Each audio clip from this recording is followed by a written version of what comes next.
बजे, जैसे सूर्य उगता है ना 7 बजे 6:30 बजे तो उठ जाएगा। और तमोगुनी व्यक्ति है वह रात को वो सुबह 10 बजे 11 बजे 12 बजे उठेगा, है ना। और सोएगा भी कितना बजे तमोगुनी व्यक्ति? रात को 2 बजे सोएगा, रात को 3 बजे सोएगा वो। ओके।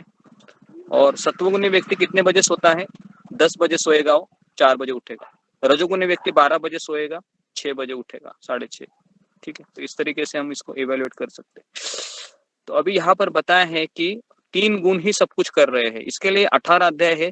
18 अध्याय में से सबसे इंपॉर्टेंट ये चैप्टर है, क्योंकि हमें लगता है कि ये व्यक्ति हमारे पीछे पड़ा हुआ है, हमें लगता है कि ये औरत मेरे पीछे पड़ी है, हमें लगता है कि कंपनी का बॉस मेरे पीछे पड़ा है, हमें लगता है कि ये मेरा बेटा है, बहुत परेशान कर रहा है।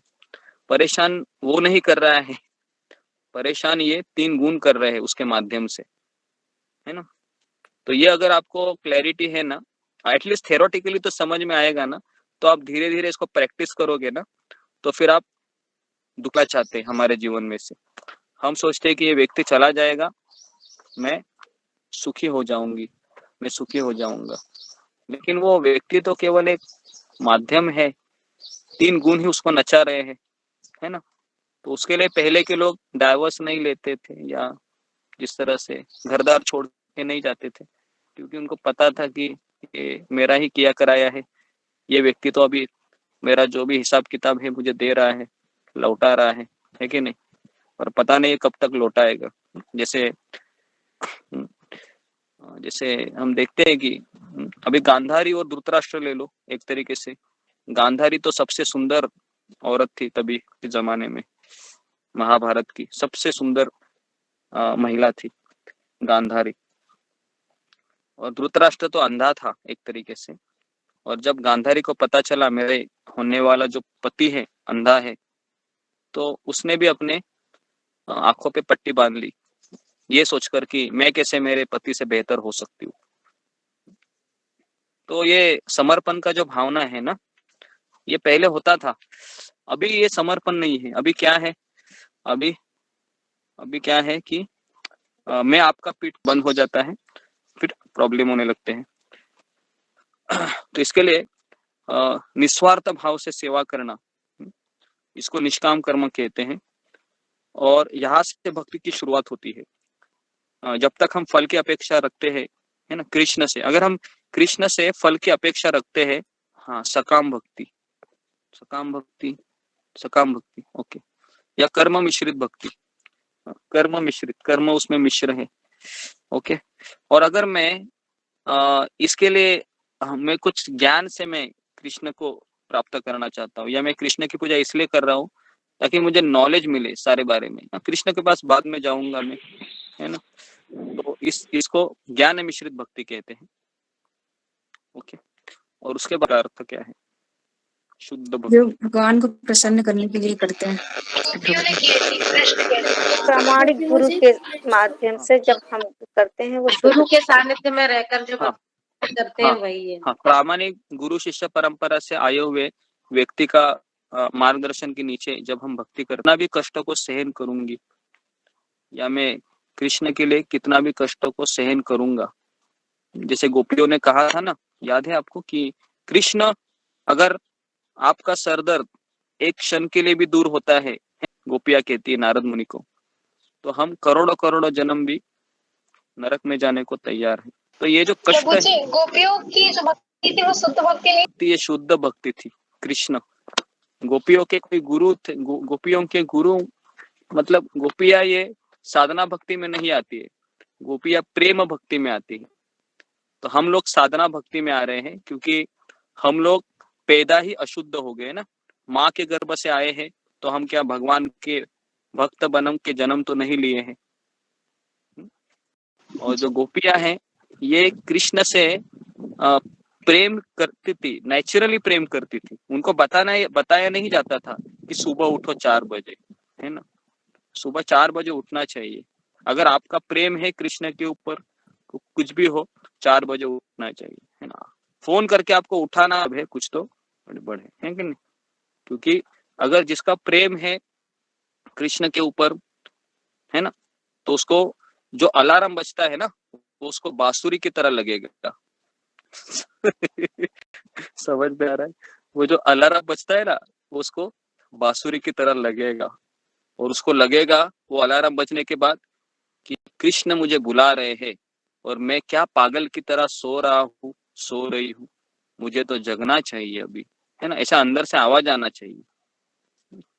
बराबर है। और हम अगर रात भर हम सोते ही नहीं है, इसका मतलब है कुछ तो टेंशन लेके हम विचार करते हैं इस तरीके से। हाँ गुरुजी एक क्वेश्चन है, वो गांधारी का आंख पे पट्टी बांधना वो सही मान सकते हैं या गलत मान सकते हैं?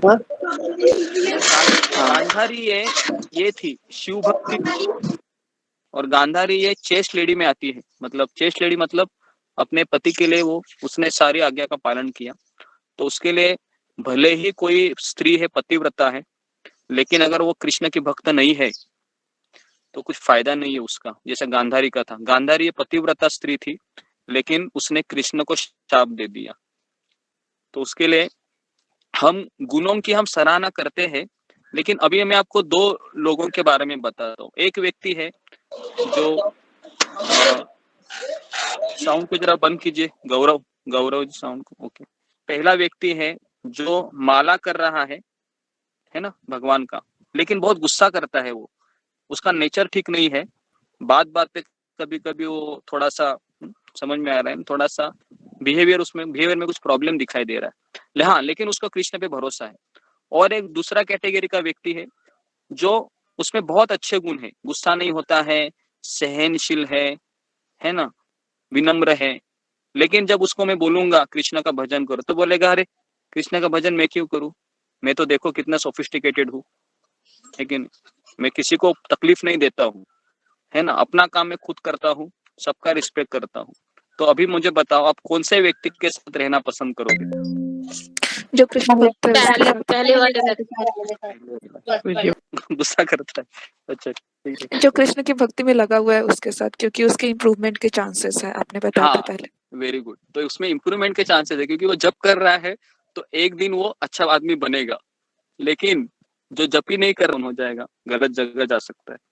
तो इसके लिए ये दोनों चीजें हमको समझनी चाहिए। ओके तो ओके, तो ये हो गया, अभी 3 गुण हो गया। ओके, 3 गुण के नियंत्रक कौन है? तो कृष्ण कहते हैं कि मैं 3 गुणों को चलाता हूँ, है ना। भले ही 3 गुण हमको चला रहे हैं, है ना। अब ये 3 गुण हमारे मन को कनेक्टेड है, मन का धागा है 3, और 3 गुण को कौन चला रहा है? कृष्ण चला रहे हैं।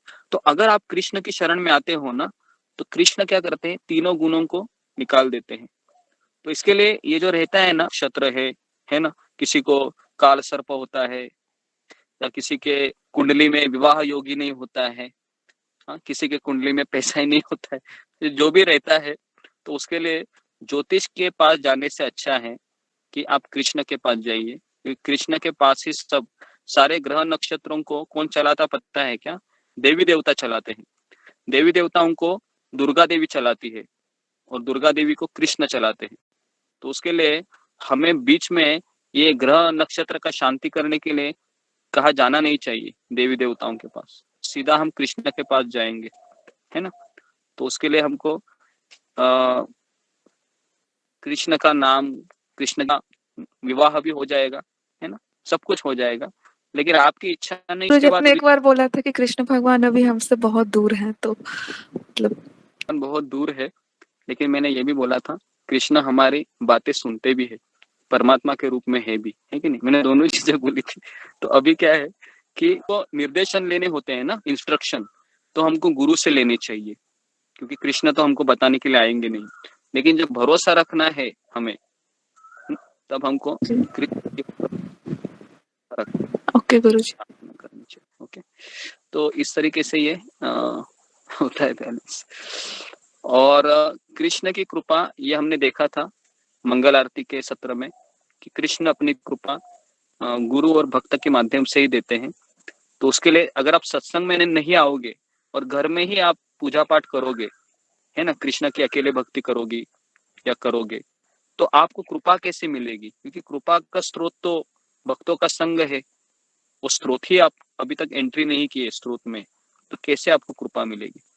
तो इसके लिए हमको भक्तों का संग मैंने यहाँ पर इसलिए जनरेट करने का मैं इस पे ज्यादा जोर इसलिए देता हूँ, तो आप लोग जब एकत्र आओगे ना सारे लोग, तो क्या होगा, आप एक दूसरे को देखोगे, एक दूसरे के विचार आप समझोगे, और इतने लोग है ना मेरे साथ, तो ये एक प्रकार का आशा हमको देता है ना।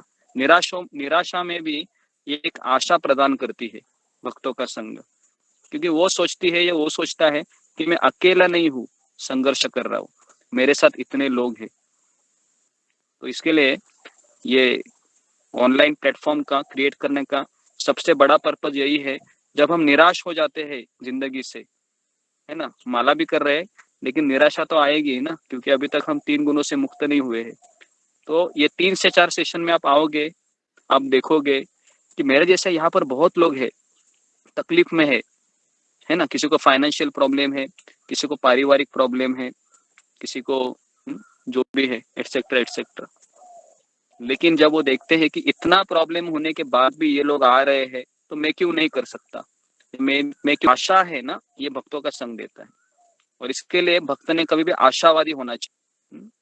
अगर आप एक दिन उठते नहीं है, 2 दिन उठते नहीं है ना, मान लो जपा में सत्संग में नहीं आते हैं कुछ कारणवश, लेकिन अगर आपने इच्छा को ही त्याग दे दिया कि अभी मेरे से होगा नहीं, तो समझने का कुछ नहीं हो सकता।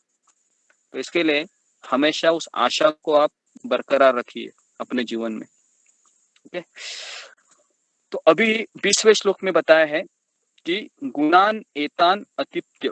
अतित्य मतलब जो उसको क्रॉस कर देता है गुणों को। त्रीन देही देह, 3 गुणों से भौतिक शरीर में ये 3 गुण होते रहते हैं, और जो कोई व्यक्ति 3 गुणों को लांघने में समर्थ होता है, वही व्यक्ति जन्म, मृत्यु, बुढ़ापा और बीमारी इनको पार कर देता है। तो इसके लिए जब तक ये 3 गुणों का प्रभाव आएगा, मैं मृत्यु के करीब जाऊंगा, मुझे बीमारी लगेगी, सब कुछ होगा, ये सब हो रहा है। और ये 3 गुण कभी जाएंगे? क्या हमारे जप करने से जाएंगे? कौन ये कथा सुनने से जाएंगे? कैसे जाएंगे ये 3 गुणों का प्रभाव?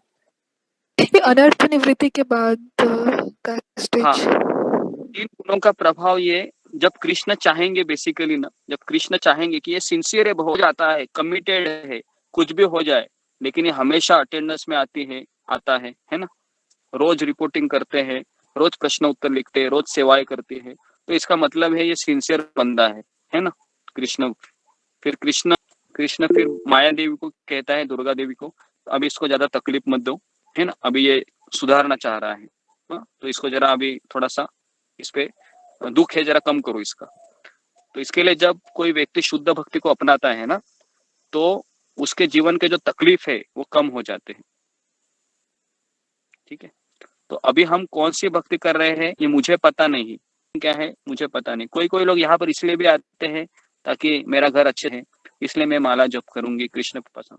कुछ लोग ये चाहते हैं कि मेरा शादी नहीं हो रहा है, तो थोड़ा मैं से संग कर लेता हूँ भक्तों का, उसके बाद माला भी थोड़ा सा खींच लेता हूँ, है ना, एक दिन मेरा शादी हो जाए। कोई इसलिए भी आते हैं कि मेरा जरा दुकान नहीं चल रहा है, थोड़ा सा सत्संग करूंगा, दुकान चलेगा मेरा, जो भी है।